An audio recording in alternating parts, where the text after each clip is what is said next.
is meant for an adult audience. LoveLine may contain sexually oriented content. Listener discretion is advised. Adam Carolla and Dr. Drew. LoveLine, coast to coast. Hey, I'm Adam Carolla.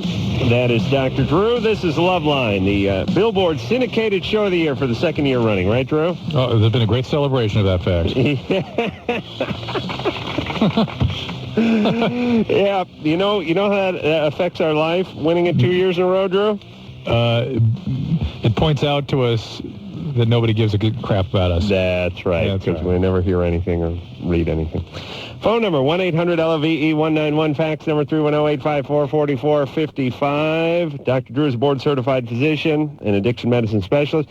Tonight we have Paget Brewster, Larry Joe Campbell, and Jon Cryer, all from The Trouble with Normal, new sitcom on ABC. Friday nights, 8:30, and it debuted last Friday. I saw it, and I, for one, enjoyed it. Thank you. Now let's don't say that defensively. Let's go to the phone. I enjoyed it. You gotta work on your intonation there. I enjoyed it. What? So shoot me. So sue me. I liked it. Okay. Okay. I was drunk, but I thought it was good. Drew, you know I sit home Friday nights and watch TV, right?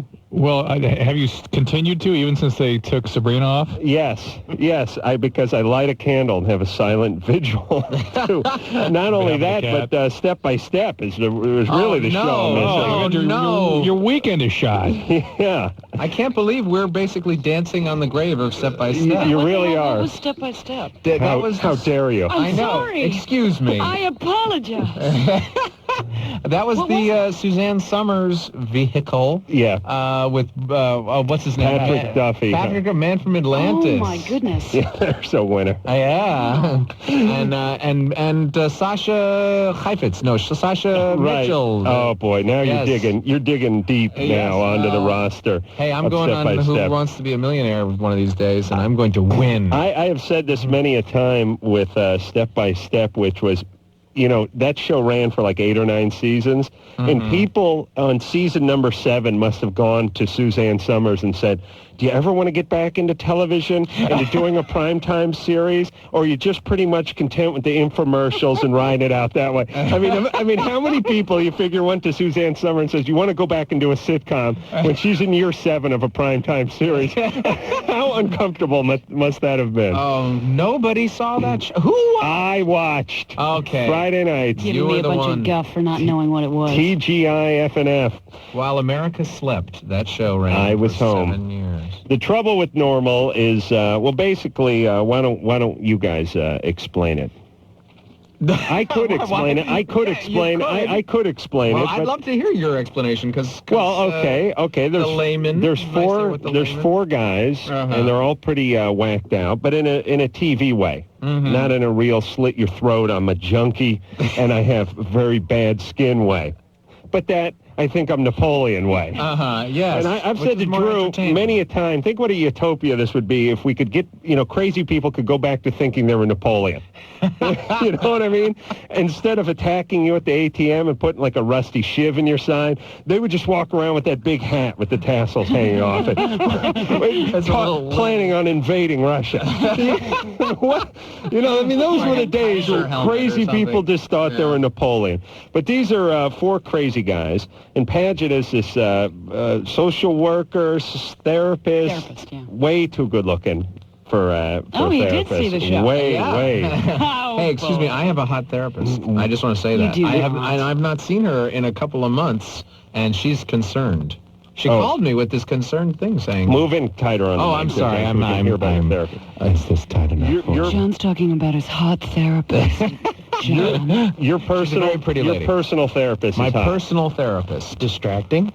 No, oddly. It makes it titillating. Oh, but do you really tell her the truth? Do you really tell her the truth? Yes, I do. And that's actually kind of arousing as well. Actually telling this attractive woman the truth. Your wife are we talking about I know, real life? Hilarious. Yeah, in real life. In real life.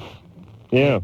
My therapist is attractive too. If he could just shave his beard, I think we could really start something. Hey, Drew, you'd be glad. I was at the therapist on Tuesday. You'd be glad to know I promised him I'd read a book, or at least go get a book sometime during the week. I know you get the book. You won't read it. I know, but I just got to get it to appease him. I understand. I told you to discuss your compulsive masturbation. Oh, how dare you speak that way in front of our guests. You realize how long the ride is going to be home with John Cryer? I picked up John and drove him here tonight, by the way. Not out of love, but out of the fact that I'm across the street. Yes, more out of gravity than out of love, because John lives directly across the street from me. I'm so sorry, John. I'm so sorry. It's John, have you had any trouble with me? I've had no problem other than you walking around shirtless behind the hedge, so that it leaves to the imagination whether you're wearing pants or not. It's like a Benny Hill sketch. Exactly. I stand behind the hedge in water, and John's lovely wife looks at me and lets her vivid imagination run wild. This is like one of those movies on Showtime at 2 a.m., you know. It's anyway. You know... So at home, you pretend Sarah is your therapist and she pretends you're Adam Carolla. Yeah. Ew. That is solid. No, I'm a quiet man. I keep to myself. You don't hear any loud music playing. I haven't heard the screaming of the women that you're stowing That's in because the I in drug the the hookers before I bring them up to the house. I bludgeon them. I run a very tight ship. The chainsaws only happen at, between 9 and 10 at night. And other than, you must, I'm down in my garage a lot when you drive around. I'm a very, very homey guy. Exactly. Thank you. Drew? Yeah. All right. You got a call figured out? You know, I'm working like crazy trying to get this stuff up on the computer screen. I can't get it. Can I ask him a question while he's working on the computer? You want to ask Drew a question? Yeah, Sure. seriously? Isn't it bad if you're attracted to your therapist? No, it's actually it's completely normal. That's a part of the process is coming up against all that. Yeah, that part of the transference. And so therapists must hold that boundary. That's why when therapists act out sexually with their patient, it is such an awful violation. It's such a terrible, destructive part of it. Really, it's what you'd call iatrogenesis. I mean, it really causes more harm than they could ever do good. Yeah, that's what I'd call it. I'd call it iatrogenesis. What the hell that you just said. Yeah, I know, because if you ever got a BJ from her, you'd be ruined. You'd be emotional cripple for the rest of your life, right? Yes, yes. It would be a nice few minutes, but then an emotional handicap. All right. Parking for me. Drew? My life. Yeah. I'm just going to take these lines. Drew's in San Francisco, by the way, at our fabulous... Live 105. Right. And, they're great up here. They have good coffee, nice people. Yes. Beautiful equipment. It's like a real radio station. Okay. Fantastic. So we're going to go right down. I'm just going to start at line 1. We'll just go in chronological order. Devin. I am the great Cornholio. Oh, Jesus Christ. You will give me TV for my bunghole. All right. Hey, can I hang up on you? Or? All right. Listen, I'm hanging up on you. That's a good start. Way to go, Adam. Drew, I'm going from line 1 down. That's all. Justin? Yeah. You're 19? Yeah. What's up? Well, let's see. For like maybe a year and a half now, I don't know why, but it's like whenever I get around like a girl that I like at all, I have like this big problem about talking to her. Because like it seems like everything I say is just like the stupidest thing in the world. Yeah. Well, maybe it is. I mean, maybe it's not just your imagination. Maybe you really are an idiot. I wouldn't doubt that, but... Yeah, that's what I'd go with. Stop doubting yourself. You're an idiot. Yeah, I mean, you're a full-blown jackass. I can't Give yourself take some this. credit. This is horrendous. All right, Paget, what do you You're do? a fine, normal young man. But women really, they don't like an insecure guy, do they? Be honest.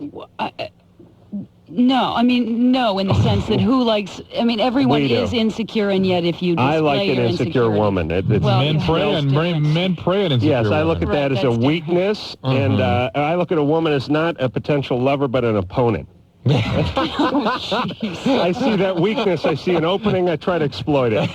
So they've progressed from prey to opponent. Yeah, yes. I'm making work in my therapy. That's more respectful in some way. Right. Yes, sadly. it is. Sure. We shake hands when we're done. What kind... Justin, are you still there? Yeah. What kind of things do you say?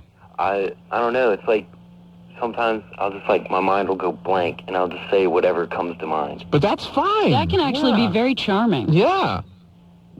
You're 19. Unless it's stupid. Yeah, that happens a lot. Okay, sorry. Justin, where are you talking to these women? Like, I don't know, everywhere. Okay. You go to school, you work? School, yeah, work, you know. Are you a virgin? No. Oh, you're not? How dare you? How dare you? Yeah, what happened? I mean, was some chick passed out at a party and you just helped yourself, or how'd it go? I don't know. I don't know. All right. Listen, the ironic thing about a guy calling who says he has difficulty talking to women, he also has some difficulty talking to us, which makes for a bad call. Well, why don't you let the ladies in the studio give him some advice at least? Well, we only have one lady. But Ann's there. Is Ann still there? No, Ann's not here tonight. Oh. All right, but good call anyway. Larry could do a female voice. Larry, do a female voice. At least you're talking, Justin. That works. There you go. There you go. Listen, don't work on a rap with women. Paget, you correct me if I'm wrong. Well, women want to see a guy who's doing his own thing, who's successful, who's busy, being successful and living his life, and then they will magically find you. But don't go up to a woman with a rap. Well, no, right. That's why I would say that a woman, I mean, it's a huge generalization, but I would say I prefer insecure men over overly confident, I've got a rap. Well, but the overly confident guy is more insecure than the insecure guy is. Yes, You're just but getting as far a rap. as outwardly insecure, somebody who's kind of stumbling on their words and a little, that can sometimes be humble and charming and self-effacing and cute. As long as he shaves his chest and he's built.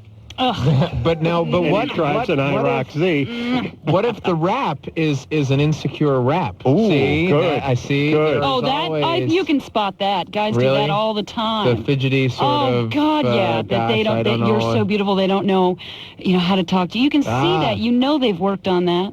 Yeah. What do you mean they? Okay, you're saying me. I've done that. I bet you have. Have you done it? Sure. Yeah, see? Well, you get the spontaneous outburst of, I'm sorry, I don't know how to, I'm talking to you now, but you're just beautiful, and I just had to say something. All right, but what other angle's John going to play? I mean, if you think about it. Well, I could say, juicy, pretty, and pink. That's always a good one.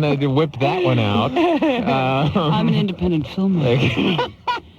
That would work. I'm working on something right now that you might find very interesting. I'm casting something in my underpants right now. Jay? Yeah? What's up? Hi, Dr. Drew. Hi, Adam. Hi, Emma. Hey, you're 14. What's going on? I called last time about, can you get AIDS from pre-cum? And you told me to slow down because I was 14. Well, from pre-cum. Me and my, For those of you who don't know what pre-cum is, it's the burst of air that comes out before the semen. Like a Hawaiian blowhole. Like, when a whale surfaces, and then the semen comes flying out. No, I just was laughing because of course I get the look from Paget going, what's and I leap into the breach. Right? It's like it's semen. It's semen, but it looks thinner. Oh. Yeah. But it's got lots of loaded with sperm, packed with sperm. That's right. Sperm. Really? I didn't know that. Well, then the answer would be yes. And nougaty goodness, I hear. As well. Drew was telling me that when he drunk on the plane. I don't know what he meant by it. Jay? Yeah, I meant to say, swallowing semen, and you told me, but now... There'd been a couple cases where it's now finally been proven that it can be transmitted that way through oral sex. Yeah, you told me. And now Adam told me to slow down, which I did. And You're 14. You're 14. Me and my boyfriend have slept together, and he's 20. And I was from pre-cum. Yes. You get AIDS, you get everything. You get cancer from a penis before your 16th birthday if it goes in your mouth. It's true. It's considered a carcinogen. Class A carcinogen. That's right. Oh, my God. I lost my sister that way. It's true. Yeah. Was there still... I still don't get the question, though. Well, Jay... AIDS from pre-cum. Yes. Oh, yeah. Yeah, Sure. you get it from everything. Why are you going with this 20-year-old guy? Because I love him. Oh, really? No, I don't believe you. You're gay. Where's your dad? Drew, please. Next door. Yeah? Sleeping. Is he a good guy? To me, No. so. All Were right. you sexually abused as a child? No. Really? Mm-mm. This 20-year-old's a criminal. You understand that? How old were you when you started having sex with this guy? A few months, right before you told me not to, I did it. I blame Dr. Drew, actually. Drew, you wanna try another reverse psychology strategy? Listen, it's time to move up to cornholing, young man. You're no longer a child anymore. All right, Jay. I'd like to see some of that. All right. Listen, hey, Jay. Listen, this is the kind of thing that you think is good right now, and it feels good, and you're an adult, you feel like an adult and all that, but when you get older and you look back on it, you're going to feel like you were taken advantage of, you're going to regret it, and you're going to... I think I was taking advantage, but not really. Oh, give yourself a few years. Yeah. Wait till you get a little bit older and look back on it, and then you're going to feel angry, and you're going to feel ashamed, and you're going to wish you'd listened to us. Is verbal abuse, like, part of my childhood? Because my dad is verbal abuse. Yeah, what happens is that if kids are either emotionally, physically, or sexually abused, they become sort of ripe candidates for rape, for childhood sexual abuse. I suspect somebody got their hands on you. No. And I'm the only that's child. what I mean. And we're not saying that's what rendered you gay, but that's what's got you at 14 going off like in this incredible trajectory. All right. Hey, Jay. All right. So the last time you called, we told you to slow down. You didn't slow down too much, so could you please listen to us this time and do that? I'll try. All right, Jay. Bye. All right. Good luck, Jay. Bye. All right. I don't know why he's calling, by the way. Condoms. I don't know either. Yeah, but how big an a-hole is this 20-year-old? Oh, please. That is illegal, right? Oh, yeah. Oh, yeah. Yeah. It's like, whoops. Yeah. Yes, I'm sure that's what they said. They said, ooh, whoops. Oh, Jesus I Christ. just gave him a blowjob. Whoops. Whoops. Put that on a cart, please. Gino? Yeah, what's up? You're 29. Yes, I am. You're perfectly named. Yeah. What's up? Just wanted a couple more opinions on something here. I've been dating a girl for about 2 months now. It's going on 2 months. First month, first thing I did wrong, I think, is I showed too many cards too early about some of my, stuff in my personal life. Nothing bad, but just some, things about I know how it is. You mentioned you killed the drifter on the first date, and all of a sudden they get all judgmental on you. I've made that mistake. But during that first month, things probably got a little bit too hot and too heavy quickly because, we're trying to build a relationship and things aren't solely based on sex. But in the second month, the sex has dropped off quite a bit, and while things aren't totally based on sex, this is not just a platonic relationship, and I'm just wondering... Well, how often are you having sex? And a guy's named Gino, I've read the dad on, need twice as much sex as guy's named Phil. So is that what it is? Is my name then? Yeah, guys named Gino need a lot of loving. We see each other, or we at least talk to one another every day. We probably see each other every other day, so maybe like 3-4 times a week. And it's not. I don't expect sex. You're not in the Gino area, my friend. You're actually letting the other Ginos down. You're blowing the Gino curve. Well, now how many times a week do you have sex with your girlfriend? Well, lately, not at all. What's the question? I have no idea. I'm wondering, I don't want to be a jerk about this. I don't want to shoot myself in the foot by trying to press her to increase the amount of sexual activity. While at the same time, I am physically attracted to her. And I'm just wondering, maybe a couple more opinions on how to maybe voice some of that. Is there a way to voice that without being a jerk? All right. I don't know what the hell he's talking about. I do. She doesn't seem all that interested in him, but he wants more love, and we'll talk to Paget about this, which is because she's a very beautiful woman, and I'm sure she gets hounded for sex all the time. tonight's going to be no different, by the way. So far it hasn't.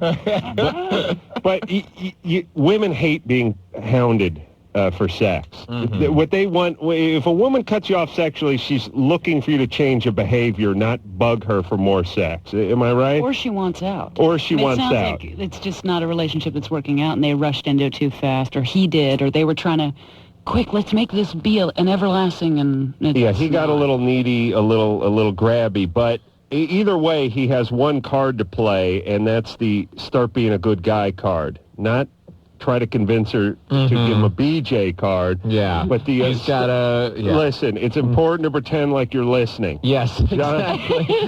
John was telling me that on the ride in.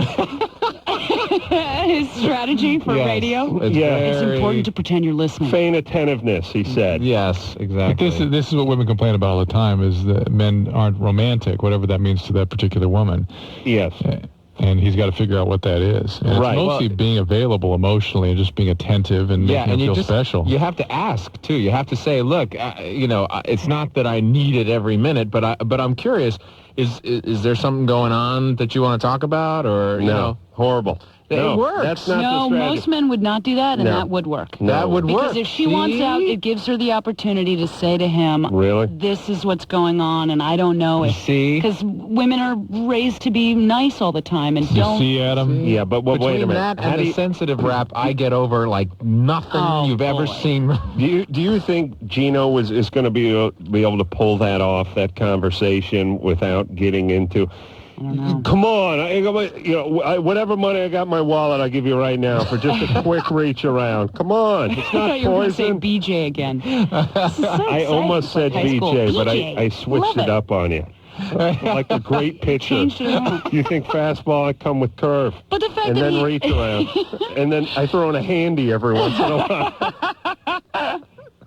Just to keep the batters off balance. Yeah. All right, but I just think guys have to start figuring out what women want, and that's not that's sex, but not the same way you want it.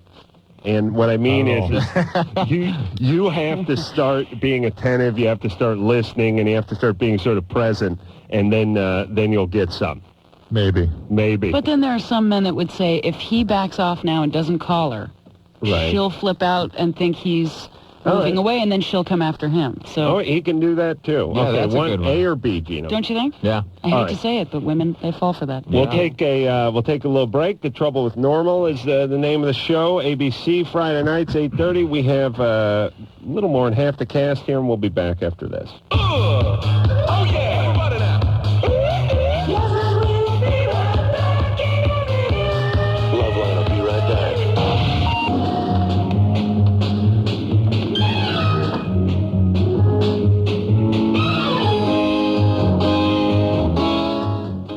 You're listening to LoveLine on Outrageous Talk Radio, 100.7 The Buzz.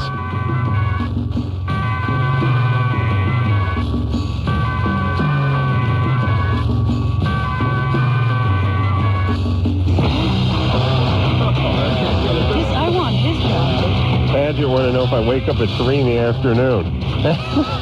And then what I do is I get down, I get nude, and I hit the yard. Exactly. That's what I figured you have the life. John's wife, Sarah's usually going out to collect the mail about that time. That's what that big shriek is about 3 in the afternoon.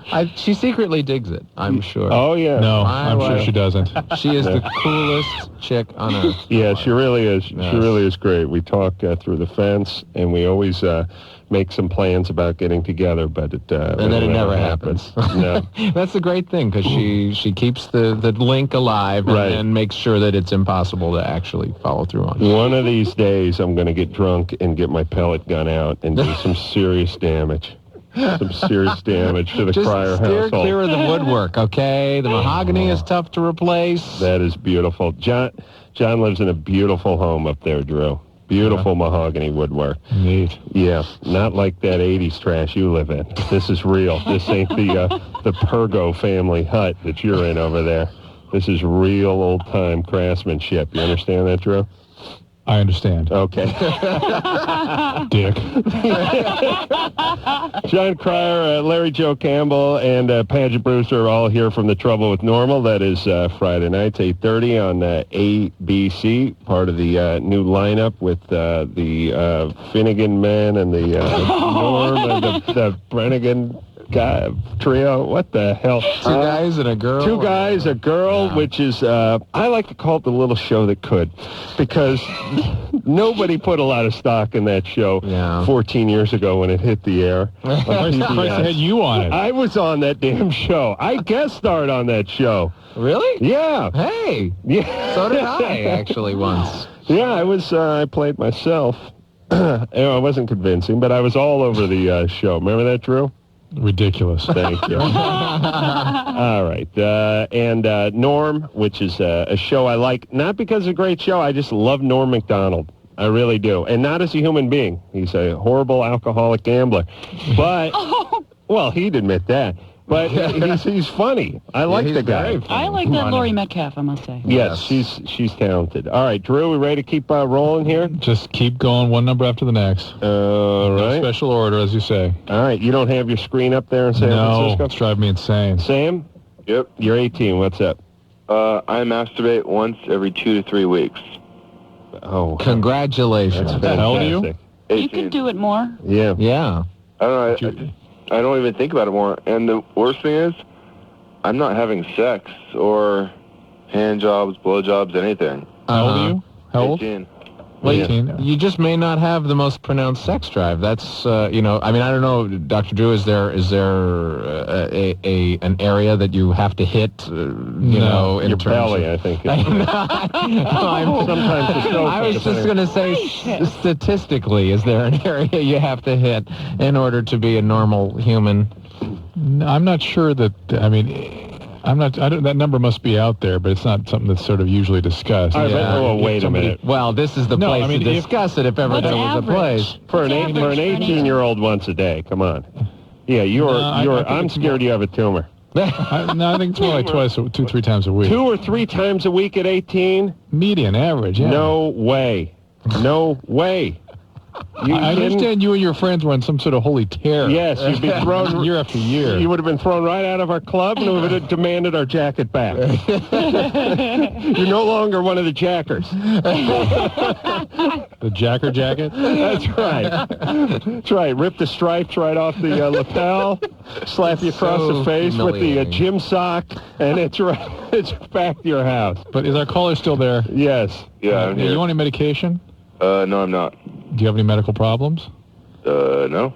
Normal puberty? Puberty came out at normal time, that kind of thing? Yeah. Your normal height and weight? Yeah. All right. Okay. Well, why don't you get with it a little more? See if you can. It depends on the context, whether or not it's something medically relevant. I mean, it might actually keep you from doing a lot of stupid crap. Because let me tell you, needing to do it often at that age made me do some stupid stuff. And that jacker group that Adam hung around with, they became insane. They literally started doing crap. That's right. We were crazed. We robbed a sperm bank once. We turned to crime. We had insatiable appetite for sperm. It's no different than any drug. Yeah, but that's why they got to legalize it. That's how the mob took over. Whatever excrement you could get out of your guy's body and throw at each other. Jizz. Speakeasy. The jacker menace. All right. Drew, how dare you? John, you can't see into my house, can you? No, because your house is perched high on a hill. Yeah, once in a while. It's mine that you can see into. I try to make it from the den up the stairs in the nude, and wonder if John is anywhere to be found. All right, where the hell? Chris. Yes, sir. You're 23. Thanks. What's up? I have a friend who is being physically abused by her ex-boyfriend, and she won't press charges or do anything about it. So I want to know if there's anything I can do or anybody I can contact or anything that I can do to help her. How is she still having contact with him if it's her ex? He's trying to get her back, and she's not doing a very good job of ignoring him, so she lets her in his house. She takes rides home from school from him, stuff like that. So when he gets her alone, he knocks her down, he grabs her, puts bruises on her arms, stuff like that. So she's got bruises on her arms and neck, and like rib cage and stuff. And you're just her friend? Do you like her? I dated her for a couple of weeks, but it was too psychotic, so I got out. And she's chaotic. Yeah, her dad was abusive. I don't know, but this guy has pushed her down in front of the dad, and the dad doesn't do anything. Yeah, nice. Also, the girl must be dealing with something like that because she wouldn't put up with it if it hadn't been reinforced somehow. Where do you live? What's that? Where do you live? Sacramento. I would suggest you call the police and ask for their help because domestic violence in California is a huge issue. And actually, theoretically, if you know something like this going on, you have an obligation to report it. Well, I know, and that's what I want to do, but... Yeah, call social services, but I would call police. All right, but hold on a second. Can you... here's my feeling about everyone calling the police for everything. That means less police for me, who needs the police every once in a while and who pays more taxes than all you slackers. So stop calling the cops for everyone all the time. It drives me nuts. Cats in the tree, call the cops. The refrigerator, it looks like it's leaking. There's some kind of fluid coming out. Get 911. Let's get the cops up here. All this domestic stuff, get out of harm's way. You tell her, Chris, to get away from this guy. She doesn't buy it. She won't. Well, see if she can go find can you get her steered toward therapy? Because, this is going to continue. Yeah, I know. A women's group, survivor group. Her alone, it's going to be somebody else eventually. Of course. So, as a friend, why don't you try to steer towards some therapy or something like that? Okay, Drew, I have another quick question for you. Yeah. Is there any hotline or anything I can call to get a referral for a relationship addiction support group sort of thing? What do you got going? That's for her. Yeah, what is he looking for? I'm looking for like a support group for people who can't deal with themselves when they're not in a relationship. Oh. Is that her still? No, that's me. Oh, wow. Did you have an addict parent? Father was an alcoholic, but sober when I was probably 1 and has been perfect ever since. I would just say you just start with Al-Anon because that really helps heal that part that causes that sort of intense need for a relationship to fix you. Hey, Chris. We're opening a Sacramento chapter of the Jackers. Yeah. I don't know if you're cut out of the right. Do I get a jacket? He said. You got to earn the jacket. You earn the jacket. If I can get a jacket, I'm in. It's sort of like those gang initiations when all the guys sort of pounce on the other guy, but it's got a little twist at the end. I can't mention the bylaws don't permit me from mentioning it over the air, but it's what is the caller's name? Call the twist, What's your name, caller? Chris. There's also Love and Sex Addicts Anonymous. Okay. And that is another way of going. Again, it's cost-effective. It's free, and if you get a sponsor and work at the step, it tends to heal some of this stuff very nicely. How do I contact somebody for that? I would just check with the local AA. Hey, Chris, listen, grab yourself, get yourself some help, and, do what you can for your friend, but if she ain't going for it, she ain't going for it, and part of your work is steering yourself away from helping her. Okay, so, once that's good enough. Yeah. Please. Jesus Christ, we don't want to go over there. Todd? Yeah. You're 19. Yeah. What's up? Here's what's going on. Before I even get started, hello, Adam, Drew, and to your guests. Todd. Hi. Hello. Hey.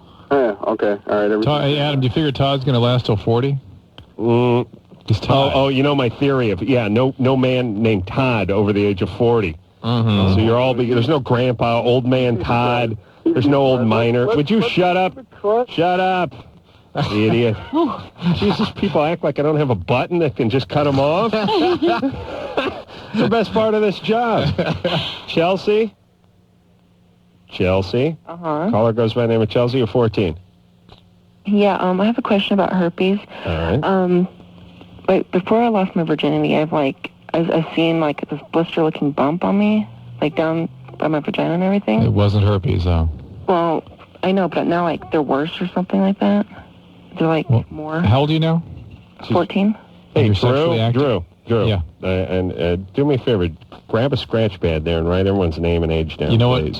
what? You say it so quickly. There are other people talking. It's sometimes hard for me to hear. Grab the scratch pad anyway. I've actually got it in front of me. So you are sexually active now? Mm-hmm.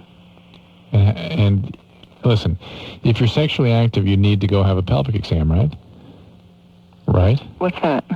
That's where your pelvis gets examined. Doctor needs to, you're at risk for cervical cancers and different diseases because you're sexually active. So it really becomes important now that you begin having regular gynecologic examinations.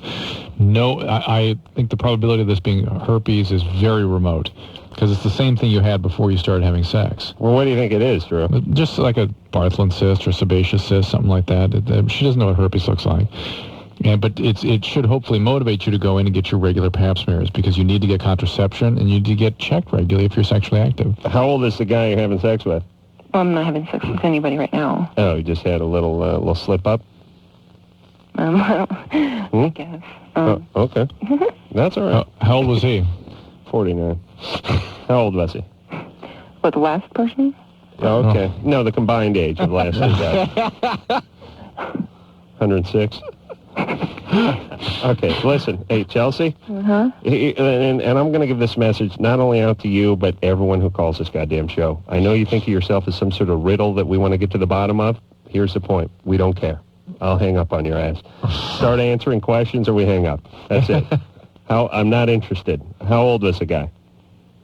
The guy that I lost my virginity. Okay, that's it. I don't care anymore. I don't care. Ouch. I've tried and tried. All right. Yes, the guy you lost your virginity to. Okay. He was 14. All right. And I was 12. Ooh. Oh, ouch. Now it's Well, it slipping. was 2 weeks before my 13th birthday. No. Oh, well, that's better. Okay. But it was a Very week different. before his 31st birthday, which is different because he was hopping. And what about the last guy? The last guy, he was 15. All right. Well, at least you're in your ballpark. Yeah, that's, I mean, But that's heartening. you do want to go and have a gynecological exam. It's your little rose bush, honey, and you want to take care of it. That's right. So. You got to weed and seed. Or something. You got to prune. I don't know what you do. Sure, pruning is... Once in a while, someone comes over and explains what I'm supposed to do with my rose bushes. I'm trying to be tactful. No, I know you're using that as a euphemism for the vagina, which I appreciate. But I'm actually talking about my hedges. And I go, well, what you got to do is, next time it rains, you got to go out at 4 a.m. and use tweezers. And it's called cross-pollination. I'm always like, okay, listen, I'm going to go inside and smoke pot. Right? Whatever goes on out here. Let God do the work. All right, we will take ourselves a little break. The Trouble with Normal is the name of the show. We have most of the cast here tonight. Dr. Drew is in San Francisco doing a mediocre job, and we'll be back after this. LoveLine with Adam Carolla and Dr. Drew. 1-800-LOVE-191. Oh, wow, you can go, you can say, wow, you can go, you can play right back.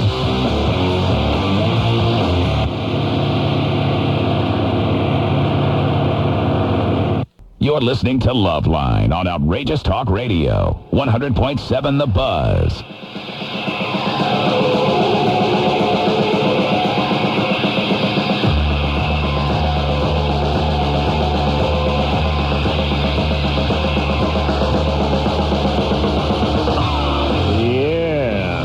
LoveLine. I'm Adam Carolla. That is Dr. Drew in San Francisco. Phone number 1-800-LOVE-191. John, Larry, and Paget are all here from The Trouble with Normal. ABC, 8:30, Friday nights, right after... Two Guys Girl. Two Guys Girl, right. And then Trouble with Normal, then... Norm, then... Shenanigan Man. Madigan Man. That's right. No, I love the Irish. Right. Sorry, swallowed some. And then 2020, right? Is that Yes. Yeah, Friday night's my big TV night. Yeah, it was cool. I was on The View, and Barbara Walters grabbed my hand and said, "You're going to make people watch my show, right?" Because we were sort of a lead-in. And I just felt it was great feeling the cold, clammy hand of Barbara Walters. Of Barbara Walters' need. It was actually very nice. Very, very nice. Drew, you've done The View more than once, right? Yeah. I think I've done it once or twice. Did we do it twice? And, I've done it about half dozen times, and Barbara Walters is an amazing person. Oh, sure. Yeah, what an individual. She is very cool. I felt thrilled to be sitting right next to her. She wasn't there the 2 times I did it. Conveniently. Yeah. Great. But one of them liked me, right? Who Debbi. liked me? Star. Debbi. Oh, Star Debbie. Jones. No, Debbie. Who's yeah. gone now? Oh, the one who's gone. Yeah. As soon as she professed her love for Adam, she was fired immediately. Yeah. That's right. I think just you can't hold it against somebody that they're not very bright. No. You talking about Drew or are you talking about Debbie? No, everybody said, "Oh, she's really dumb. She's really dumb," and I didn't think so. First of all, Well, she had the good And sense to second be of all- attracted to me, number one. So how dumb? No, listen. Aren't they looking for a balance? I mean, they want some sort of. They wanted a sort of representation of the general populace, and let me tell you, there's plenty of stupid women out there. So shouldn't you have at least one represented on your show? And don't you need one to make fun of? See, that's the problem. It's like the Woody Harrelson of the View. Cheers, She should have right. been. Yes. Absolutely. You And need here's that. the thing about guys: if there's a doofus guy, he's known as doofus, and made fun of. Whereas women just quietly fire them. Hey, where's doofus like a badge of valor? It is true. Hey, doofus, come here. Let me use you like, here, open this beer bottle with your mouth, doofus. Good. And quit bogarting the Cheez-Its. You think I work at the Cheez-It factory? Still? Because I did work there, but I got fired for stealing too many Cheez-Its and yelling about being the king of the Cheez-Its. Line 6, Adam. All right. How dare you interrupt my Cheez-It riff? Jackie, Yes. you're 18. Yes, I am. What's up? My boyfriend and I have been together for 6 months, and after about 3 months, we started having sex, and we lost our virginity to each other. And in the beginning, we had sex a lot of times, all the time and stuff, but now it's like he doesn't want to do it anymore, even though he likes it. How often? Well, about once a week.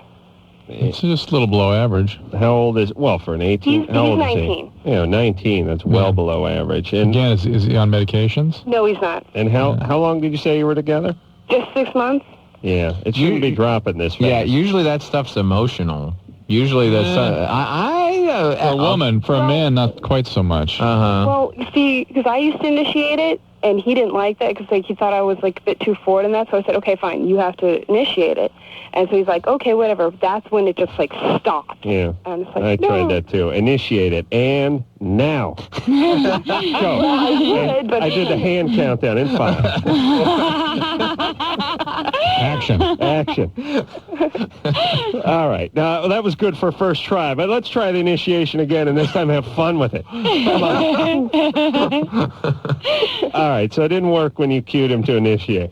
No, I see. But the sex was better when he initiated it. Sometimes you hit the person with a wicker stick and yell at them, initiate. That helps. That tends to help. All right, Jackie, maybe he's checking out. Maybe he's not so interested in the relationship. I don't know. No, it's I don't know, impossible. about 2 weeks or so before, our 6-month anniversary, we got in a real big fight, and we almost broke up, but we ended up getting closer at the time, and then it was just kind of we got closer, and then he left for school, and it was just bad. Okay. Hey, Drew, left for school. chime in here. Here's the deal. When you get in a relationship at 18 or 17 and a half, you have this feeling like it's supposed to go on forever. Right. But when it starts hitting bumps about 6 months, they end up stretching out another year, but really they should just sort of see the signs in the road. He's going off. He's not initiating. Yeah, you don't know how to end a relationship at 18. You don't know what the signs are. The relationship is over. You share a fantasy that's going to last forever.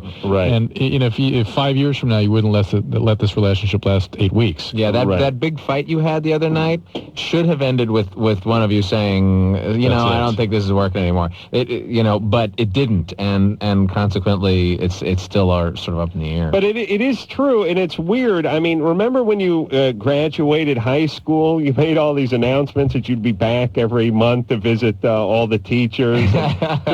Come when homecoming rolls around again, you're going to be up there in the stands waving your banner and everything, and it's like that was 16 years ago or something, or 20 years ago, forget it. But you think sort of, you think in a nostalgic way, like a preemptive nostalgia, when you're 17, 18 years old. You're going to keep in touch with everyone. Well, it's grandiose. It's omnipotent. Yeah, it's like, this is the best friend. I'll never forget you. Situation. Yeah, it's everything's St. Elmo's fire. Right. It's basically, you're 19. There's Hans Zimmer banging away in the background. Who the hell did that thing? The point is, it was Parr. It was Michael Parr. Michael Parr. Thank you very much. Who wants to be a millionaire? I'm winning. On his Casio in the background, and you think it's all going on forever. Line 3. I could be a man in motion. I need a pair of wheels. Yeah. That was Song about hot. a guy in a wheelchair. Whatever. Julia, 19. Julia? Hi. Julia? You're 19. What's going on? My question's for Dr. Drew. Yeah. I didn't have my period for like a year. Uh-oh. And so I went to the doctor, and we got some blood tests, and my hormones were all weird. Well, my estrogen level was really low, but my pituitary was like normal. And so Do they think you have a prolactin secreting tumor? See, he said that I have something, because I got an MRI done on my head. Right. And I have something on my pituitary. Right. And he couldn't really see it because it's really small right now. Those are called microadenomas, and they're usually prolactin secreting. But you haven't been lactating, anything like that? Drew, are you a real doctor or just a love doctor? No, I haven't been lactating. Okay. Well, wait a minute. Is there something that's going on inside of her skull that's creating this? Yeah, she's got a little growth in the pituitary, and sometimes these can be controlled with medication. Well, he said it was really common, but I wasn't, because I don't know anybody who has this problem. It's common. It's a common medical problem. It's uncommon in the sort of out in the real world. But I would suggest you see an endocrinologist, and there are those that specialize particularly in pituitary disorders. There's a medicine called bromocriptine. If this is a prolactin secreting tumor, that sometimes when you take, they shrink right down very nicely. Okay, honey, get a pencil. Endocrinologist. Yeah. ENDOCRIN. Because sometimes they also there's another wants to be a millionaire. Well, no, I'm just saying because he was talking so fast. Thanks, John. No, seriously, you were talking really fast. And you were talking about it, and then the gland will secrete this, but it's prolactin, and the blah, blah, blah, blah.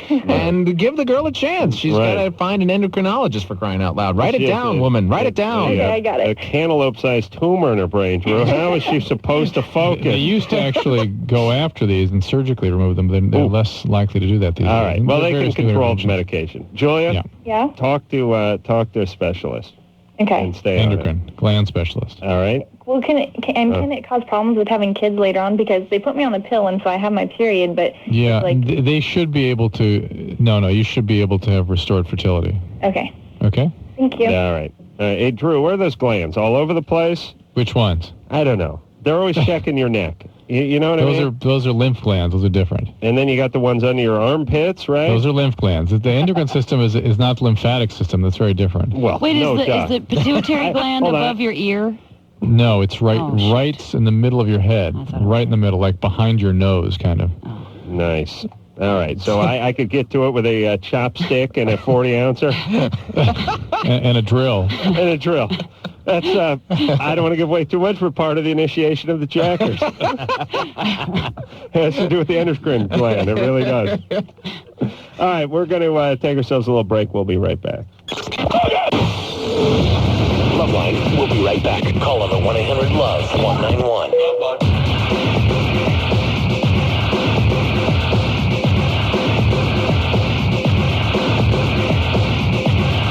It's another Buzz moment of manliness. Here, pull my finger. Pull it. Outrageous Talk Radio. 100.7 The Buzz. KQBC, Seattle.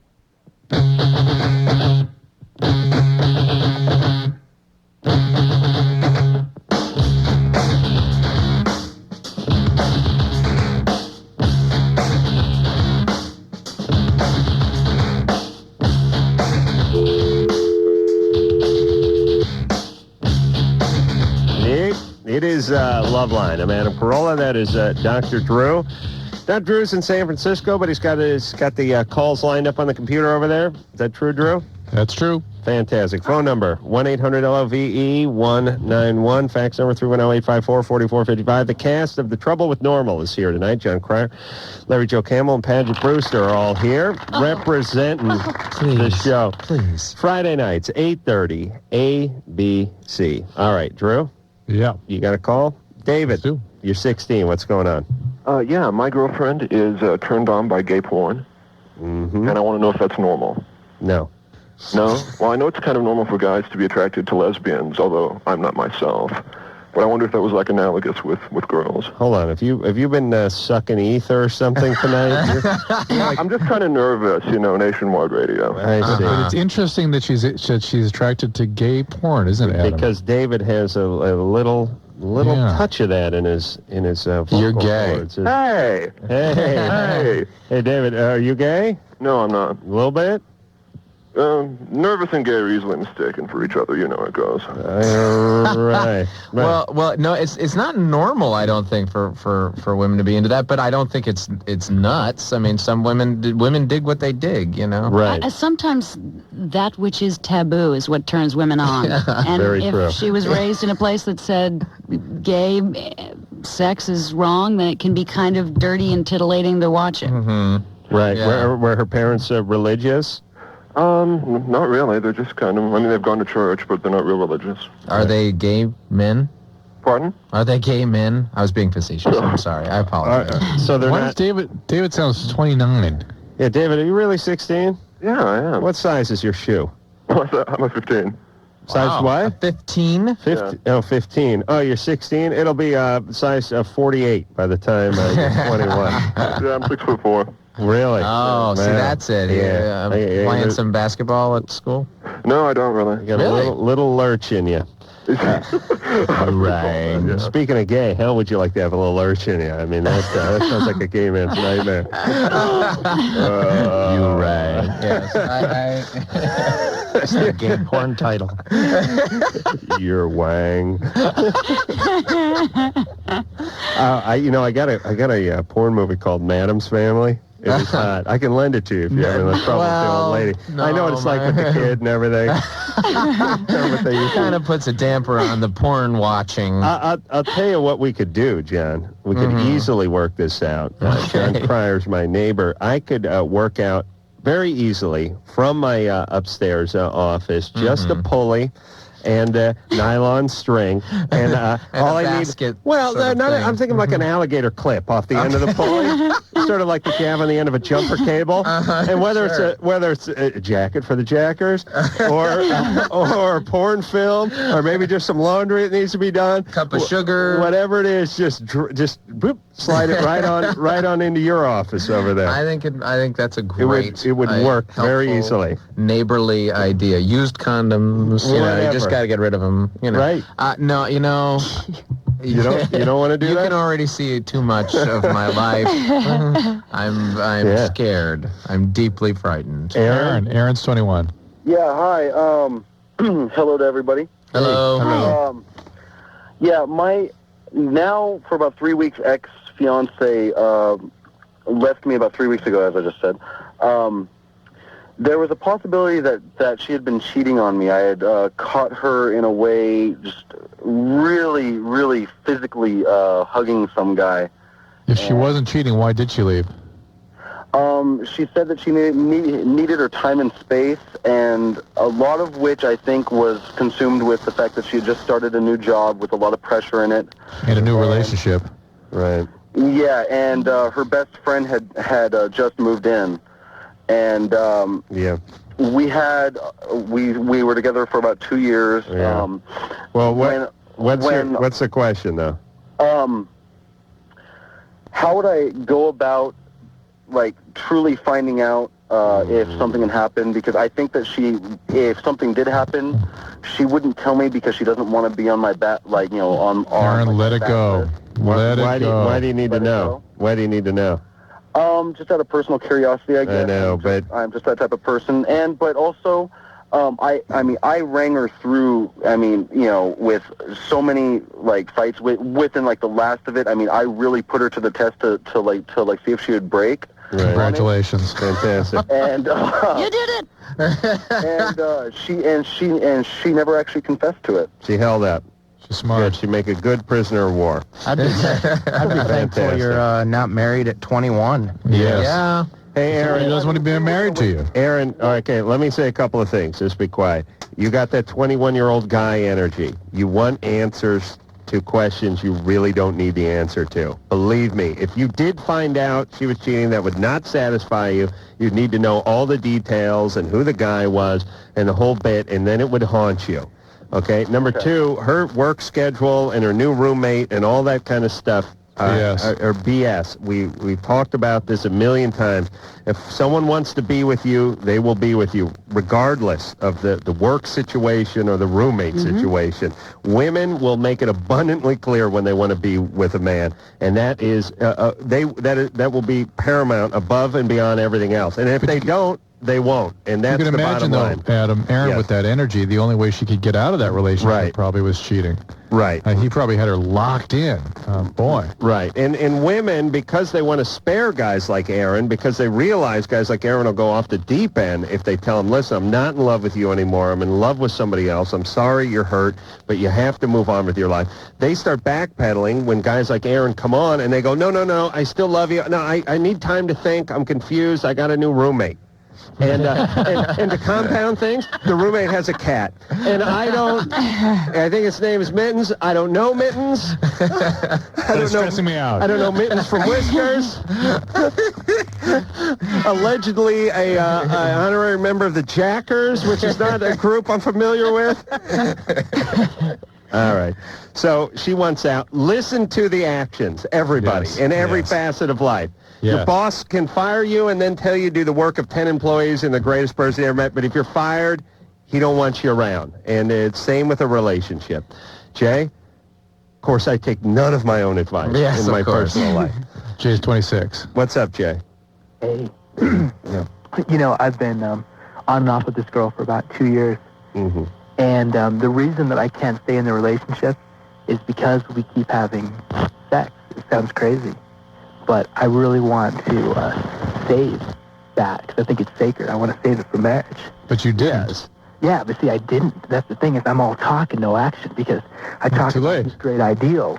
And she respects them because before her mother died, she told her, she said, you're going to be a virgin when you're married. Oh, the mother before she died? Yeah, and so Jamie is... Nice touch. Yeah, that's nice.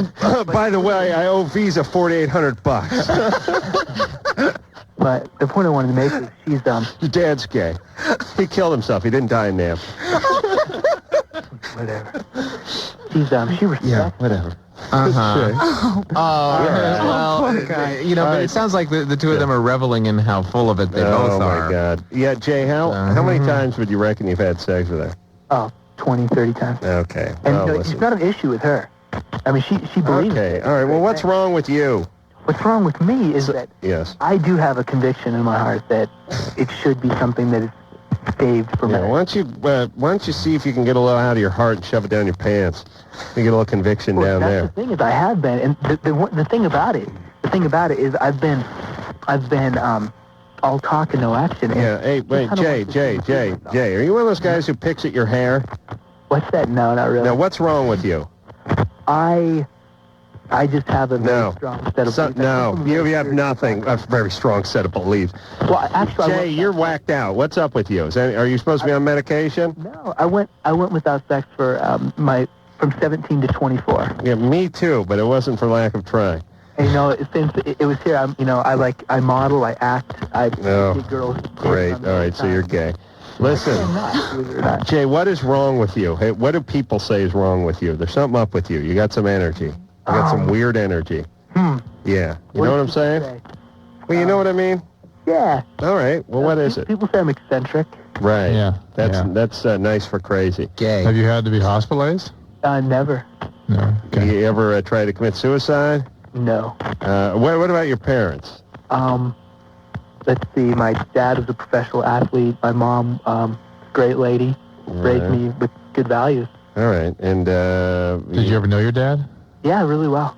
They were divorced when I was about 5, but I spent every summer with them. Did you have any substance abuse problems or anything like that? I experimented a little bit when I lived in Aspen. But that was it, huh? Yes, that is. Because you definitely have some energy and some ideals, and the whole deal is what you actually do and what you think you should do are two totally different things. But now she's behind me and she wants to support me in it, and we want to go 6 months without. All right, well then do it. Have at it. Stand. That's the thing. I'm afraid I can't because every time I'm with her, it's like we should be doing. All right. Well, you need to whack off before you see her. You understand? Isn't that from a movie? I saw that in a movie. Oh, my God, he doesn't flog the dolphin before a big date. There you go. See? Yeah, well, it's from real. It went all the way back to the caveman days. Men have been doing that. They used to use a rock to masturbate. Adam, be fair, they use clouds. But I noticed Adam has a real tough time with people that have firm convictions. Oh, what's wrong with you? Well, this is kind of twisted. He was like, I'm conflicted because I have this conviction, but I just don't live up to it at all. Yeah, right. You know, and that's kind of silly. Don't call us about that. Let me tell you something about actors. Sorry, guys, but here it comes. Actors are known for having a lot of bizarre convictions that they don't actually live up to, like guys who are like practicing yoga while they're doing blow and stuff like that. Yeah, the Hollywood Buddhism. Yes, very where excited. you pray for cars. For Jaguars, That's a big one. I once had this actor. The guy was on Stingray. Was the name of the show. And by the way, we have some people from ABC here. You want to know where the smart money is? Start doing TV shows where guys and cars solve crime. Not just guys. Yeah. We've totally eliminated the automobile from the crime-solving equation here. And we all know from watching enough television that if a car has enough gadgets on it, it can be quite an aid in solving these crimes. Also, a few things I want to see. Hold on a second now. I was watching Charlie's Angels tonight. They, back in the 70s, when you wanted to kill somebody, you had two options. One is slit the brake lines on the car, and the second option was turn up the heat in the sauna. If they took a steam bath, turn it all the way up. And I don't know who manufactured these steam baths, but it was great because it was like, well, 110 is comfortable, but 150 will kill a man. We'll make ours go up to 185. And we'll put a big knob on it. And the lower right-hand corner will say, it'll be red, and it'll say danger, and then it'll lock from the outside like a meat freezer. No lawsuit there. That's great. You know, a man's heart will cook over 140. Yours goes up to 185. Fantastic. What manufacturers? So that was like, we got to kill him. We got to get him into the sauna so we can melt him. There's like a lot of melting people going on and like a lot of tampering with the cars. Remember these brake lines? These were cut. And now, when someone cuts your brake lines the night before, your pedal bottoms out when you're backing out of the goddamn driveway that morning. No, you make it all the way to Pacific Coast Highway. Then you notice on Dead Man's Curve that all of a sudden there's no pressure left in the brake line. But I like to see more of that. More cars solving crimes, more brake lines cut, more people being suffocated. You were going to tell us about the actor from Stingray. The actor from Stingray. Yes. I was a carpenter, and this guy was riding high. You know, Stingray's very popular from 1984 to 1984 in 6 months, I think. Was it Nick Mancuso? Yes, I think it was. Oh, my God, I'm good. Who wants to be a millionaire? Me. I want to be a friggin' millionaire. And I went over to this guy's house, and he was that real sort of macho actor guy who had a lot of sort of half-baked notions about spirituality and things like that. And somebody said, you want to build this guy some cabinets? And I said, fine. And he was like renting a house out in Malibu, and I went over there, and I said to the guy, all right, well, he said, I want some oak cabinetry. And I said, okay, fine. We'll make our rips at, 16 or 24 because I got to go into 48 evenly because the oak plywood is 48 wide. Whatever. And you rip your stuff at 48, and then you put your solid oak face frame on it. And he's like, no, man. I want solid oak all the way around. And I said, well, if you're doing a cabinet, it's going to be like 24 inches deep. You can't really do that out of solid oak. And he goes, no, I need solid oak. And I said, all those nice cabinets you see at other people's house and the furniture and stuff, that's not solid oak. It's oak veneer with a solid oak bullnose on the front of it. And he goes, no, you don't understand. I don't like the vibrations that come off of plywood, man. I want solid wood because ply has a negative vibration. And I'm like, hey, Nick, you're smoking. You understand you're holding a cigarette in your hand while you're telling me about the vibrations of the plywood? It's like, yeah. So that's, and God knows doing, like I said, probably going through an 8-ball the second I leave the house. It was a big waste of time, and I never ended up doing the job for the guy. But that's my story of actors' retarded spirituality. Thank you. Jamie? Thank you. Hey, what's up? You're 17. Hey, What's up, Perky? Okay, well, I want to say hi to everybody from that show. I don't remember. Thank you. The Trouble Fridays with at Normal. 8:30, Jamie. That's Yeah, I've right. been wanting to see it. It's good. On the tip of my tongue, and I couldn't remember it. This Friday, 8:30, baby. Okay, my question is, I masturbate about 4 to 5 times a day, Nice. and I can reach an orgasm when I'm with a guy, but I can't when I'm alone. What are you doing those 4 or 5 times, and how do you know when to stop? I just my hand gets tired, and I just stop. Or somebody walks in the room, or somebody knocks on my door, yes, and it's like, okay. Well, why are you going 4 or 5 times a day if you're not having an orgasm? Because I'll get really wet, and I enjoy that, but, I mean, I can't get anything past that. Well, does it count really as 4 or 5 times a day, or is just one long one that's interrupted by little moments of non... Yes, yeah. exactly. Television and food. Because I usually do it in the morning, and then, in the... Jamie, use the S word. You slipped it in. Yeah, and can't my policy is I have to cut people off. I announced it as a policy some weeks back, and then I didn't adhere to it, but now Engineer Anderson is forcing me to. All right, we have never heard this question, by the way, have we, Drew? Not really. That a woman is not able to achieve an orgasm by masturbating, but has one with men. It's usually the other way around. The other way around, right. Yeah. At least until you know what you're doing. Right, yeah. I would, let me start you. Jamie, try the tub. I tried that. I can't do anything in the tub. But you got to run the water. Yeah, you don't do anything. You can't just get in the tub. I tried that too. No. What do you mean? I don't understand what I smacked my head on the soap dish. Do you want to tell her how to do it? With the tub? No. No, I don't. Paget, you tell her. Paget, you tell her. How to do Come it. on, Paget. Find a good temperature, not too hot, not too cold. Right. And run the bath water not too forcefully. Right. And place yourself right in the middle. Directly beneath the running water. Should feel like God's peeing on you. Try it. That's how lots of friends of mine started. Right. That's interesting, dude. I've never even thought of that. Yeah, try it, because then it's I don't mean to make a joke, but it's out of your hands, and you can kind of give over to... Right. But see, why can't I get to that point? Well, listen, get in the tub and see what you can do. And didn't you say you were in the tub when I told you to get in the tub before? No. Didn't you say you tried that? I tried just bathing and, whatever, and I shrivel up. I don't know. But is there something about having an actual guy, like the actual male equipment inside there that changes things? I think what it is I like the pain part when a guy's inside of me. I was the pain or the pressure? The pressure, whatever. I don't know. Hey, Jamie? Yeah. You got one boyfriend or more than one? I don't have a boyfriend right now, but I'm kind of fooling good. around with a couple people. Okay, hey, baby, boy. slow down there. No, we've gone on too long. We ever molested or raped or anything like that? Oh, never. What's gotten you? You're a little batty. What happened? Anything? I've actually grown up with a Catholic mother, and I don't have a brother because I'm adopted. I was adopted when I was 6 months old, and I don't know if anything's happened before I was 6 months old, though. Okay. I know my birth mother fed me alcohol in a bottle to shut me up, though. Nice. Oh, that's a hillbilly. That's great. All right, hey, listen, baby, slow down. You're heading for an accident. You understand? You're going to get pregnant. You've been pregnant before? Oh, God, no, but I thought I was once. Okay.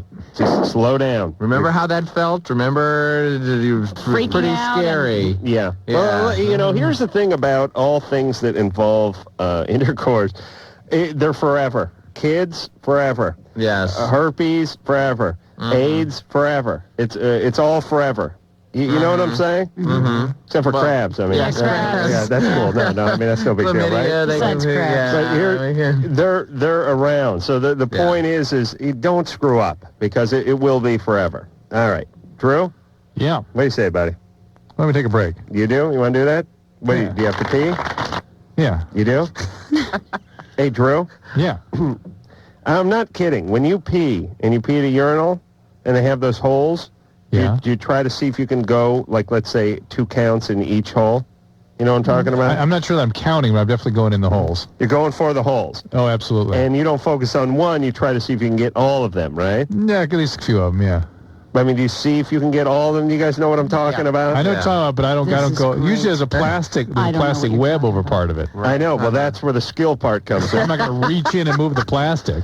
No, you don't reach in, but usually there'll be something like toilet brush or something you could use to move it aside so you could hit each hole. Do you do that? Do you look for the tool in the public restroom to move the plastic dish? I know. No, you just pick a particular urinal that doesn't have the plastic dish in the right place. Right. And you pee in the holes. Yeah. Right. Yeah, I'll keep going if I stop. If you had real skill, the force of the stream could actually move the plastic. Oh, very nice point. If you squeeze really hard. Thanks, Luke. All right, we'll take ourselves a little break. We'll be back. LoveLine, 1-800-LOVE-191. We'll be right back.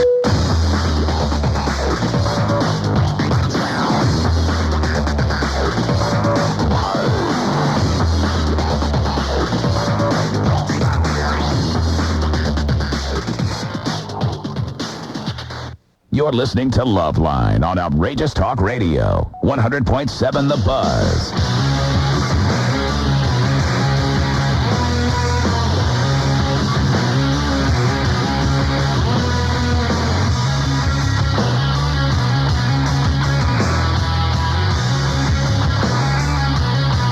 Hey, the show started. It's LoveLine, everybody. I'm Adam. That is Drew. John, Larry, and Paget are all here from The Trouble with Normal. ABC, Friday nights, 8:30, everybody. God, you're so good at that. Really, we appreciate it. Well, I understand that people are here to plug their work and their projects, and if you're good and nice and play nice and are good guests like you guys are, I have no difficulty giving them plugs. Drew is over in San Francisco. What do you want from them, Adam? He's so manipulative. I'd like to play a surgeon in an upcoming episode. Okay. Sold. Done. Easy. I'm at Live 105. Yes, and you got control of the board there? Yeah. All right, let's talk to our next victim. Hold on a second. There we go. Eric? Ooh. Yeah, that was weird. Eric, you're 18. What's up? Yeah, hi. Hey. Okay, this is as that goes. I found a diary under my girlfriend's bed that said she had kissed the girl and that she had loved it. But this had happened like 3 or 4 months ago. Yeah. And like all her friends are like bisexual or whatever. Uh-huh. And like it struck me very hard. I took it very like personally, like not personally, but like it was very saddening and stuff. Saddening. Well, How did you stumble across that diary? Oh, well, I was hiding under her bed because, like, she thought... one of her Bulldog friends was over. Guys are like cats. The big lesbians come over, you go right under the bed. Yeah. Or on top of the fridge. Yeah, because her uncle had gone there or something like that. Uh-huh. And, like, I just happened to, like, look through her stuff, so I found that. How long has she been your girlfriend? Well, we've been on and off for, like, about a year. How's that work? So you hide under the bed, you're there, and then it's like, hey, what's this? Diary. What's going on? And, Yeah, the thing. There's first of all, you'll never get around that you read her diary. That's just there's never going to be a situation where that's okay. In the argument, trust me, you won't be able to say, but you kissed a girl and liked it, and that will not make up for the fact that you read her diary. You haven't told her that you read it. She will lose her mind. Mm-hmm. Did you tell her you read it? Yeah, I confronted her with it, like... Oh, see? And did it sound as wormy as the way I made it sound? No. No? Really? You sounded better than that? Excuse me? What did she say when you told her? She was, like, surprised and shocked. She was like, why did you read it, this and that? Well, I was like, well, that doesn't matter. You did this and that. Yeah. Right, but she's thinking it doesn't matter what she did. The fact was you read her diary, which was private. Well, not really. Well, kind of. Yeah. This is two people that should not be in a relationship right now. She had drawings of her with a lesbian that you interpreted. Like you were looking at the inside of a cave somewhere in Africa. I mean, for Christ's sake. Hey, Eric. Yeah. Listen, you're too young for a relationship. You're a goofy guy. Just relax. How old is she? She's confused. She's 17. All right. She's confused. She's trying to figure herself out. No, but hold on though. All right. Because okay, I know, like we're really in touch with each other. I mean, like we love each other a lot. Sure. If you can call it love. And like. Well. No, I'm calling it love. Well, because some older people don't consider teenage love real love, whatever, you know. Right. Yeah. Just turned to a Ricky Nelson song, by the way. Go ahead. Yeah, Who Wants to Be a Millionaire now? There's a reason. There's a reason, though, that us older folks, us old fogies, us people who look down on the rock and roll, the sinful music. The reason why is because we were there, and we later find out that it was barely the tip of the iceberg. Right. And trust me, it feels great while you're in it, but it's delusional. All right. Well, listen, it's just mellow out. I know that doesn't sound like advice, but just relax a little bit, buddy. All right. My screen just went black here. Greg, 27. There's a plug in the back that is real loose. I see. All right. Just Greg, you're 27, are you? Yeah. Write that down. All right. What's up, buddy? So the screen will turn right back on again. Just push that plug in tighter. John did it. Yeah, my phone keeps getting kind of disconnected a little bit. I did that too. I'm sorry. I thought I was going to get canned there. What's your question? Well, I initially had a question on tantric sex, but I wanted to first ask about if there's any way that guys can use this little tub technique. Well, guys can use any technique. They can use any appliance. They can use a blender. No, they can't. I was so intrigued by this, the big giant faucet thing. Yeah. Here's how guys use the tub technique. They get a chick to do it, and then they whack off while they're watching. Okay, that's how the tub works for the guys. Oh, hell yes, that would work. I'd be done. I'd be like, sorry, baby. Hey, you're close to the towel rack. Could I have one of those towels? Hey, I'm going to be watching TV. Well, I don't know when the water turns off, you're done. So that's cool. Just come on in. Well, I was wondering, some buddies of mine have told me kind of some things they do for tantric sex, like with putting their penis in a little bit and then taking it out and then but what's the whole deal? That doesn't. That's just delaying ejaculation. That's all. They're just trying to make things last longer. And a lot of the time, those tantric sex things are thrust hard one time and then soft 3 times, and most of what that does is it just distracts you from the fact that you're boning some hot chick. Right. And what that does is it delays it, and often you'll have a more powerful one because you delayed it. Yeah, what's the given technique? No. Well, Drew, what is it? I mean, I've tried that technique. Put in a little, you pull out, then it's a hard one, then it's a soft one, but eventually the guy's ass gets sore, and you lose count. Right. No. Drew, what is this tantric sex? I mean, how do you actually do it in a sting sort of way? You know. I don't know what they do, but I know that there's books on it that people can follow, but I'm sure it's not anything. I mean, look, the focus on your other partner, on the intimacy, that's much more important and fulfilling than the mechanical aspects. And we make our pizza analogies every once in a while. I was going to say that. Pizza is very good, and sure, you could eat one slice and then stare at it for 15 minutes before you ate your second slice. And the second slice may be a little more gratifying because you waited the 15 minutes.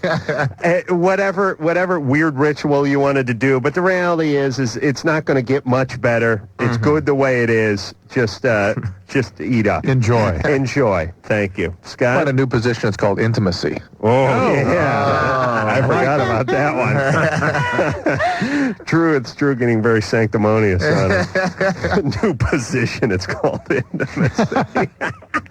You know, but what he really was talking about is where it's kind of like 69. Drew calls it intimacy. You gotta put the feet up on the mantle. And yeah, it's a sort of wheelbarrow 69, and he dubbed it intimacy. It's like a perfume, you know. Maybe the missionary position? Oh, that's, well, who knows more about sex than the Macho Man, Randy Savage. All right, Scott? Yeah. Yeah.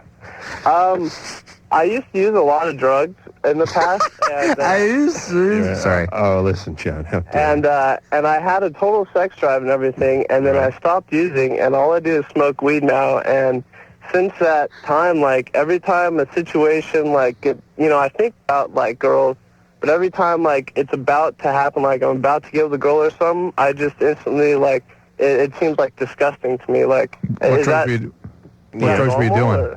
What were you doing? Huh? What drugs? I used to do heroin and speed and, drink and acid, stuff. All right, well, you're smoking a lot of pot now, then. A lot. Yeah. Come on, a lot of pot. Yeah, a gram and a half a day. Look, you're just maintaining your addiction with marijuana, and if you've been a heroin addict, switch over to pot. You got to smoke a lot of pot to maintain it, and absolutely that will shut your sex drive down to nothing. But also, you can have damage with the speed, and possibly even with the LSD, that can cause some sexual dysfunction also. But I would say it's being baked constantly. Yeah, the main thing is the pot right now. So, do you think if like I stop smoking weed, like it'll just all come back? I can't promise you, as I said, there's some issues with LSD and speed, but it should come back, but it'll take at least 6 months, and I guarantee you won't stop without treatment. Mathematical guarantee. All right. So, Scott, you got to get yourself some help, all right? Yeah. Go to MA or something? Yeah, he needs some more than that, I suspect, but really? You can certainly start there. Hey, John, do you smoke any pot? I'm just curious. I have not in years. Yeah. I had a not great pot experience, and so I stopped. Do you keep a stash around the house? No. I'm just saying in case, I know you're in the middle of the night. John, I need to pinch some, brother. Oh, I'm sorry. Did I wake the kid? Sorry, bro. Fire up the bong, honey. No, it's never been my thing. Despite the fact that fans, twice this has happened to me, fans have walked up to me and placed buds in my hand and said, "Dude, if you ever need anything," but I don't. I just I don't smoke. All right, it's not my thing. Noted. Adam, have we ever had 2 Todds in one night? No, we have not. And this is the second one. Todd, you're 24. Yeah, hi. This question is for Adam, and I was just curious. I've been watching a few adult movies lately, and I was just curious. Like, it seems like the more updated pornos seem like to be more with a lot of anal sex. I was just curious. There's the trend toward anal, sure. Yeah, and I have a pie chart at home I could show you. Now you see clearly here in the 60s, this brown slice represented anal. You clearly at 9%, very small portion of the adult industry was done anal. Now, as you move forward to the 70s and early 80s, you see the brown slice growing to 32%, which you see is almost a third of the adult business being AIDS. Now, if I could turn your attention to the overhead projector over here, by 98, it had grown to 79%. No, you see, that quite a bit of knowledge about it, so I was just curious about. No, I was just curious, like. Well, my thesis in junior college is written on anal and its relation to the adult film industry. All right. No, but anyways, I was just curious because it seems pretty painful for the female, so I was just curious if it was more pleasurable for the female or for the male, or what was your take on it? In the porn industry or just in the general life? Just in general life. Well, I never experienced it, and I was just kind of curious because it seems kind of painful on the movies for the women. Yeah. And I was just curious if it was or not, or what was your take on it? Or the female guest that you have there, what was her take on it as well? Well, Paget and I were discussing this during the last commercial break. We took 5 minutes and actually talked about just this. Yeah. That's funny you called, Todd. She called it cornholing, but I knew what she meant. What was that? All right. Well, we'll put time. Well, what? You know, I like those talk shows where they go, "I'll hang up and listen to the answer now." How come none of our guys hang up on themselves? You know what I'm talking about? They always do on all those other talk shows. I'm going to hang up and listen. All right. So I don't know. Some women enjoy this, right, Paget? Your friends that masturbate in the tub, perhaps. I do. I do? No, I don't personally. Right. But you got burnt out on it. Yeah. I used to do a lot of cornholing, and now Put that on a card. Check the I've chart. taken it down to a. No, I was surprised. I have a female friend who enjoys it more than what I would consider normal sex, and that is surprising to me. But I don't think the women in porno films necessarily are in pain. No. I think these are people that have physically... They're trained professionals. They're almost like professional athletes in that they have graduated from a larger and larger device in order to be able to handle sometimes even more than one. Right. Kind of scary. I'm kind of frightened by how much Paget knows about this. Yeah. Well, I'm not frightened. She did her homework. Yeah. My parents were teachers, so they specialized in cornholing. Special ed. No, but I do think it is painful. I imagine, it is it's painful, one of those things and it's something you want to ask very nicely about, and I think you want to spend some time working towards that as actually, Adam, Yes. you weren't here that night. We had, was it Stacey Valentine in there? And she was talking about this, and she talks about how she had to use graduated, devices. Right. She started with my penis and worked up to run Jeremy. But again, that falls into the kind of naughty category where some women like that it's not the normal thing. Here would be my assessment of it. I would say that a small percentage of women, probably in the 5 to 8% range, really dig it, and then the other 95 to 92% hate it as much as the 8 or 5% really dig it. So unless you luck into that 5%, you're probably barking up the wrong tree. Okay, thank you. Drew, you want to take a break? Yep. All right, we will do that. We have the cast from the Trouble with Normal. 8:30, everyone, Friday nights, ABC. Find out what all the talk is about. And we'll be back after this. LoveLine. 1-800-LOVE-191. We'll be right back.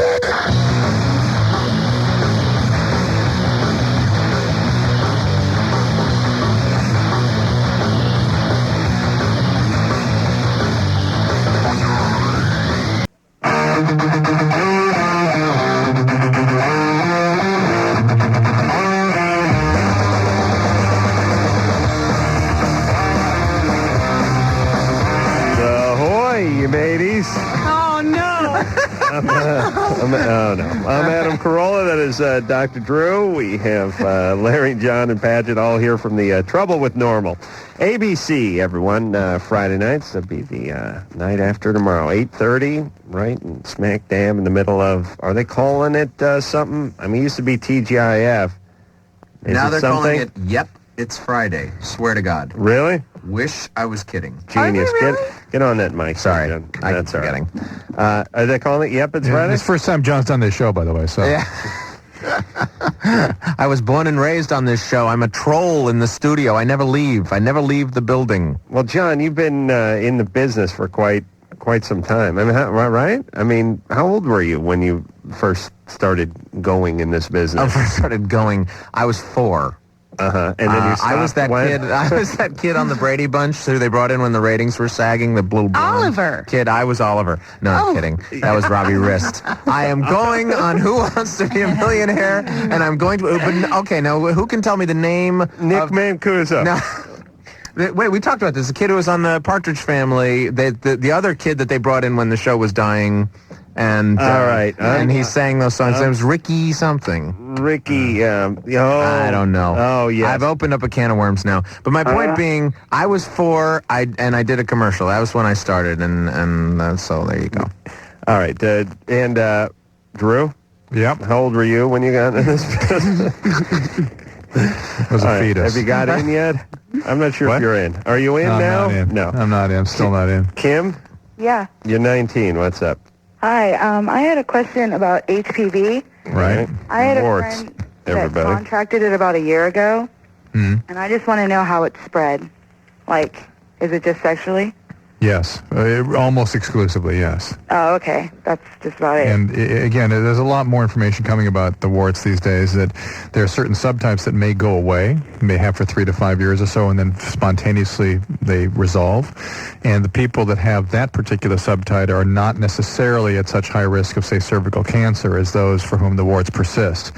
And there's good evidence that anal warts also, genital warts that get to the anal region, can put people at risk for anal cancer. Oh, it's just hard to find, like, information on it. Like, we were trying to find it because he can't get much on it, so it's really... It's, check out, we did tons of it at drdrew.com about it. Yeah, that's where we looked. And we didn't have any information about it? Well, they did, but just not, like how it was spread and, like, a lot of detail and stuff. Well, plus there's going to be that big Fox anal warts Christmas special. Right. I was So up you for can the, wait for that. I was up for the part of one of the warts, actually. I said I was too tall. Oh, goodness. We need guys, but we need guys 5'8" and under, they said, to play the warts. But the testicles are were still open. We were looking pretty seriously at DeCarlo. But he may be in Vancouver working on a project, and if he is, you can play one of the sax. Gabriel. Right, can you dance? Gabriel? Gabriel, 18. Gabriel, you're 18. What's going on? About 4 months ago, I had a really good friend that was helping me out because I was going through a lot of trouble. And me and her got really close. And when my trouble was climaxed, I had quite a bit of problems. I actually lost it, and I had to leave work, and I had to leave the area for a while and get it taken care of with the doctor. Is he talking about sex, or is he talking about lost at climax? Something else? Yeah, so did you have a nervous breakdown? It was a combination of that, and a really close friend of mine was arrested for being was acquitted for being a child molester. Really? Mm-hmm. And so it was just emotional stress, really. Okay, so this girl saw you through the tough times. Wait a minute. He's using a lot of euphemisms here. Were you hospitalized? I was wrongfully diagnosed as mentally ill, actually. I got it cleared to a doctor at home. All right, Gabriel, were you hospitalized? No. You did not go to a psychiatric hospital? No. You did not go to an emergency room? No. Okay, why didn't you just say no then? Yeah, then who gave you that diagnosis and how did that happen? I didn't know I was being evaluated by a psychiatrist, and was he a TV repairman or something? I didn't give her all the It happens. What was that? Have you seen Mission Impossible? They come in posing as the cable guy. What was that, Gabriel? I didn't know I was being evaluated, so I didn't give her all the information I was supposed to give her, and so she assumed a lot. Where were you being evaluated? I worked at a Boy Scout camp, and so they weren't being very easy. I mean, they didn't want to take any chances. All right. So the camp had you evaluated? Yes. Nice. Not at a hospital? No. Okay. Well, don't they have those field vans? You have seen them around town, the psychiatric evaluation mobile. And what was the diagnosis they gave you? Not seen those? Or maybe that's Pink Dot. I can't remember. It's one of the Home other. grocer. Oh, that's what it is. I'm going to rape one of those trucks if I get stoned and get behind one. Once I'll jump out of my car while it's still moving and onto the roof, cut into it like a can opener and drop down inside. That'd be great. All right, so listen, Gabriel, what do you want? What's up? Well, my diagnosis was cleared, but this friend of mine, she got really scared and basically shut herself off from me. And yes. It's been at least 3 months, and I haven't been able to talk to her still, and she just won't talk to me at all. And I was curious, what could I do to? How did she find out about it? Well, she was with me through a lot of. Okay, listen. The only way that you're going to cure this is to draft a very long, rambling Unabomber type letter to her. A manifesto. A manifesto, if you will. Preferably written on, those little Debbi snacks. Write it on the cardboard. Cardboard from the bottom of the, yeah. Right. He's onto something. Okay, listen. But listen, what happened? He is a little nutty. There's something going on with him, and when people have intense emotional disturbances, they often lose their insight. They aren't aware what they've done or aren't how they're perceived. Well, isn't that part of being nuts? Yeah. Isn't it a big part? You know what I mean? It's not being able to step out of yourself and take a look at what your actions are. But by the way, and psychiatrists are used to elusive historians, and they know how to make those evaluations. And by the time he got home, the crisis may have passed. Okay, so we're all just pretty much assuming that the guy is, in fact, a little crazy, which might, by the way, be driving him a little crazy. Well, I mean, everybody assuming he lacks insight. Our advice is, if she ain't talking to you, she ain't talking to you. Yeah, move on. That's that. Ron? Yes. You're 25. What's up? Yeah, I've been engaged with my fiance now for a little bit over 2 years. Mm-hmm. And I think I have a small penis, but she tells me that I don't, and I don't know. I always think she's lying to me. Right. Well, she Why is. 2 years? Yeah. But this sounds like a great girl. Yeah. Yeah. How big is it? I don't. We measured it one time, and it was like 6.5.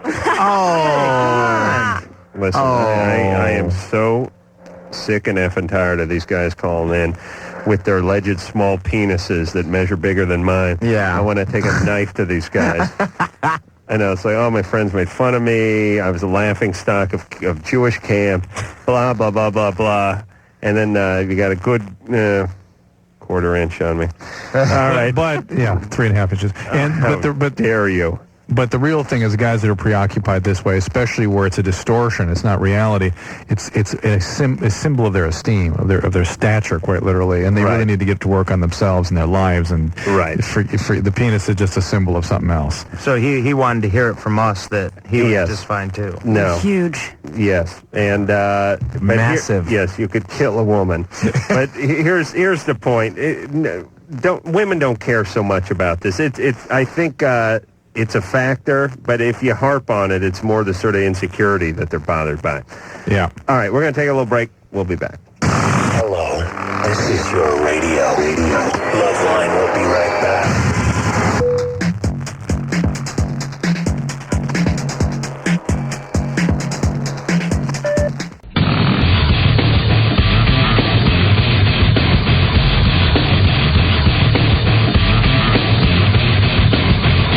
All right, that is it, everybody. I want to thank Paget, Larry, and John for all coming in here. The trouble with normal, Friday, this is what do they call that in TV? This is...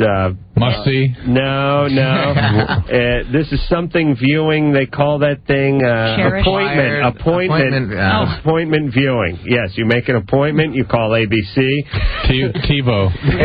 They issue you a number. There's a lottery type thing that goes on Friday afternoon. You stay by your AM or ham radio. They'll alert you as to whether you qualify to watch a show or not. And let's thank the guys up here, Live 105 too in San Francisco. No. Yes, please. F them. They were horrible. This is with us. One of our affiliates has been with us at the beginning. Yes. God bless Live 105. And Drew, where are you going to be tomorrow night? You going to be back? Right here. Oh, you're back at Live 105. Yeah. Fantastic. All right. So kudos to them, and thanks to you guys. And until next time, it's Adam Carolla for Dr. Drew saying mahalo. I just gave him a blowjob. Whoops. Well, now. This has been LoveLine. The stuff expressed on LoveLine is not necessarily the stuff of the staff, management, sponsors, or anyone else, including Westwood One Entertainment. LoveLine is produced by Ann Wilkins Ingold. Now, please enjoy these birds.